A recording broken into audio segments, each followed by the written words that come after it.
सभी का एक बार फिर हार्दिक स्वागत गणित दर्पण चैनल पर। आज का जो हमारा टॉपिक है वो है गुणनखंड। काफ़ी इंपॉर्टेंट टॉपिक है क्योंकि गुणनखंड है वो हर कक्षा से संबंधित है और चाहे कंपटीशन एग्जाम भी आप देने जा रहे हैं तो गुणनखंड आपको आना ही चाहिए। तो देखिए क्वेश्चन है 12x² - 7x + 1।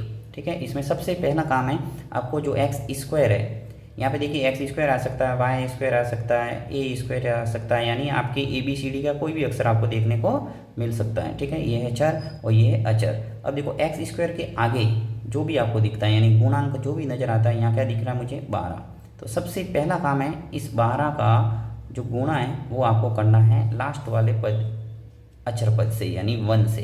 ठीक है, तो यहाँ मैं साइड में थोड़ा आपको करके बताता हूँ। देखिए सबसे पहला काम क्या है, x² के आगे जो भी संख्या है उसका गुणा करना है, यानी 12 का गुणा किससे करना है, यहाँ पे जो संख्या आपको दिखे उससे।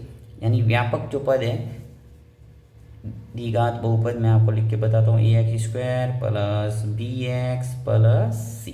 ठीक है, तो सबसे पहला हमारा काम क्या होता है कि x² के आगे जो भी पद है यानी ये x² का जो गुणांक है इसका गुणा करना है अचर पद c से। ठीक है, तो वही मैं कर रहा हूँ यहाँ पे कि 12 का गुणा कर रहा हूँ 1 से, तो 12 का गुणा आ गया 1 से, तो रिजल्ट आ गया हमारे पास कितना 12। ठीक है, अब आपको क्या करना है कि इस 12 के ऐसे आपको गुणनखंड करना है, यानी ऐसे टुकड़े करना है कि गुणा करने पर तो ये 12 आना चाहिए और जोड़ने पर 7 आना चाहिए। अब जोड़ने पर 7 मैंने क्या बोला, क्योंकि देखिए यहाँ पे प्लस है और यहाँ पे x का जो गुणांक है वो है 7। ठीक है, तो ये ध्यान रखना है कि x का गुणांक क्या है और साथ में इसका भी ध्यान रखोगे कि यहाँ प्लस है या माइनस है। तो आगे मैं आपको माइनस वाला भी करके बताऊंगा। देखिए प्लस है तो जोड़ने पर आना चाहिए, अगर माइनस है तो घटाने पर आना चाहिए ये बीच वाली संख्या। ठीक है, कैसे, देखिए 12 लाने हैं तो ऐसे टुकड़े हो जाएंगे हमारे 4 और 3, यानी 4 और 3 का जब मैं गुणा करूँगा तो आएगा मेरे पास 12।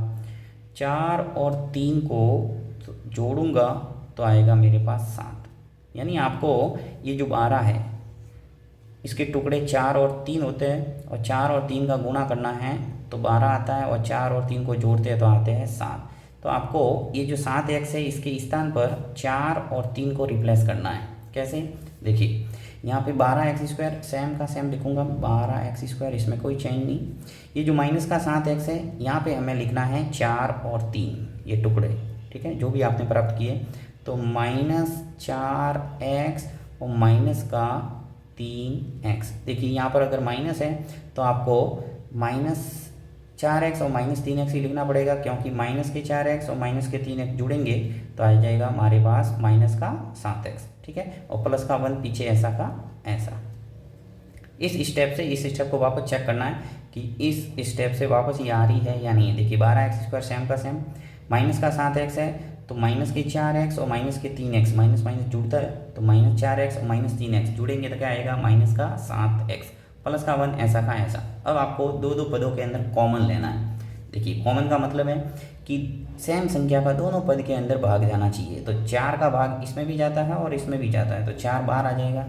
ठीक है, x² यहाँ है, यहाँ x है तो x भी कॉमन आ सकता है आराम से, x बार आ गया तो अंदर क्या बचा, देखिए 4 का भाग दे दो 12 में, कितनी बार गया 3 बार। x का भाग देंगे x² के अंदर तो एक x कैंसिल हो जाएगा यानी एक x बचेगा।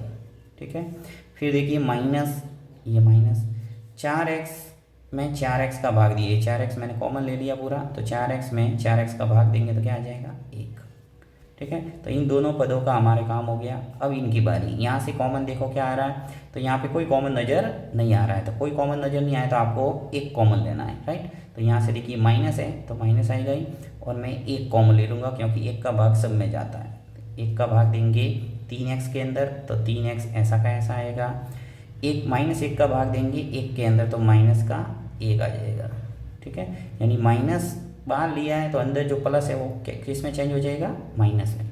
अब देखो 3x -1, यहाँ पर भी 3x -1 है तो सेम है, वापस कॉमन ले लो 3x -1, ये बाहर आ गया पूरा, तो अंदर जो बचा वापस देखिए 4x और यहाँ से माइनस का 1, यानी अंतिम जो गुणनखंड है हमारे वो क्या आ गए 3x -1 4x -1। वापस इनका अगर गुणा करें तो वापस हमें यही मिलेगा 12x² - 7x प्लस का 1।